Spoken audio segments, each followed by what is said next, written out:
The Inktober challenge, as you might know, created by Jake Parker in 2009 as a challenge to improve his inking skills and develop positive drawing habits.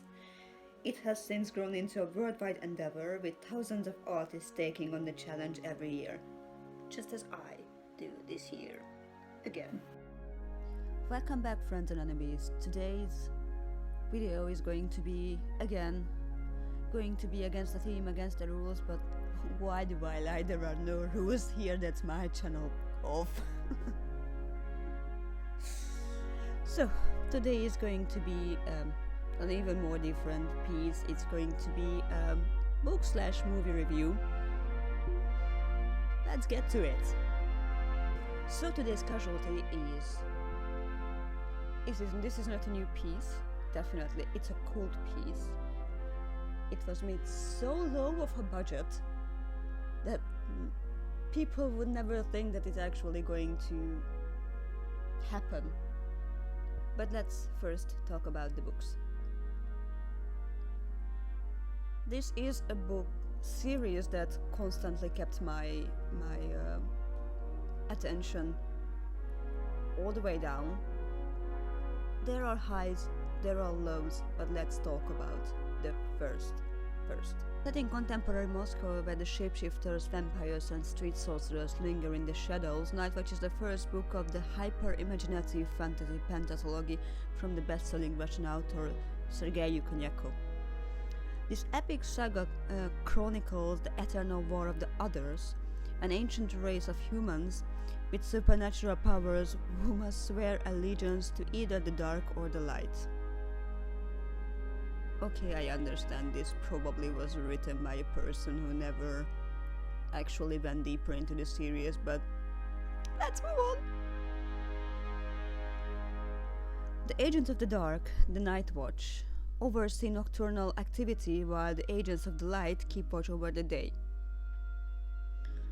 For thousands of years, both sides have maintained a precarious balance of power, but an ancient prophecy has decreed that a supreme other will one day emerge, threatening to tip the scale. Now that the day has arrived and the mid-level Nightwatch agent named Anton stumbles upon a cursed young woman, an uninitiated other with magnificent potential. Both sides prepare for a battle that could lay waste to the entire city, possible the world. Yeah, that was epic.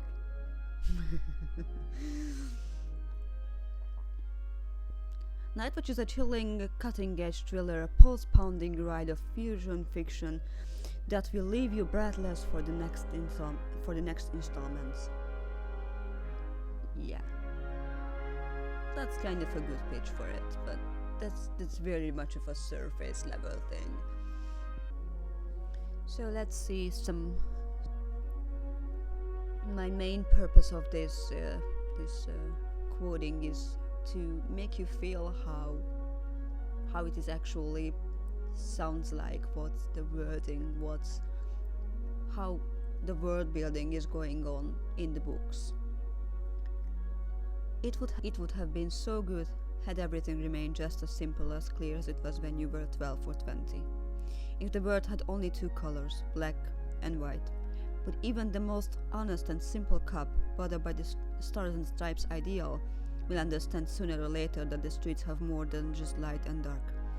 There are also agreements, contracts, concessions, informants, traps, provocations. Sooner or later, you will have to sacrifice your own planned packets of things in others' pockets.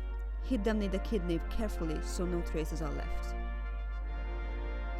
And all of this for the sake of the simplest rules: to preserve the law, to persecute evil, protect the innocents. I had to learn to understand that too.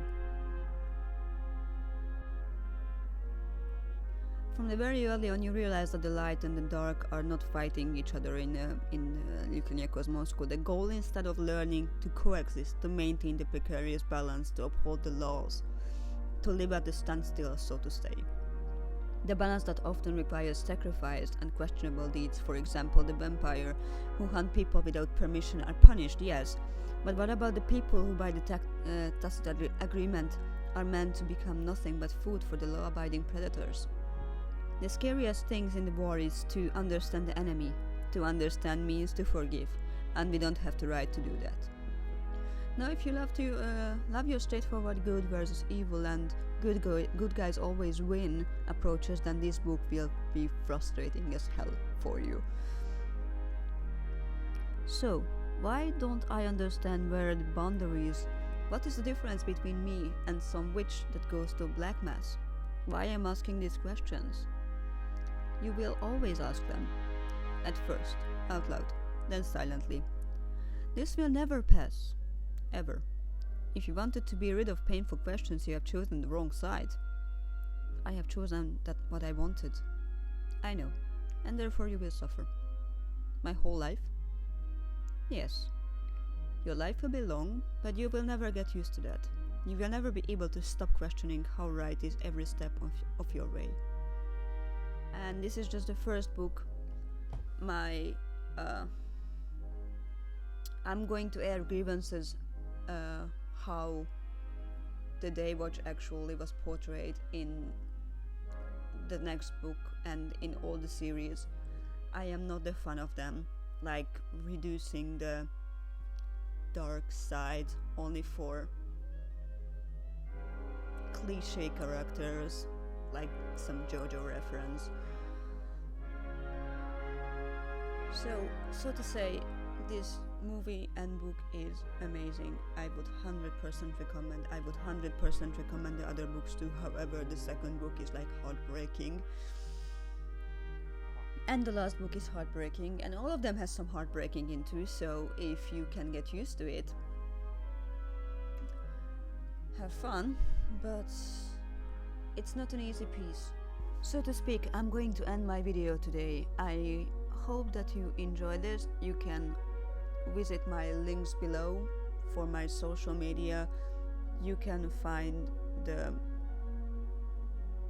links to the book, the links to the movie, and links to the series.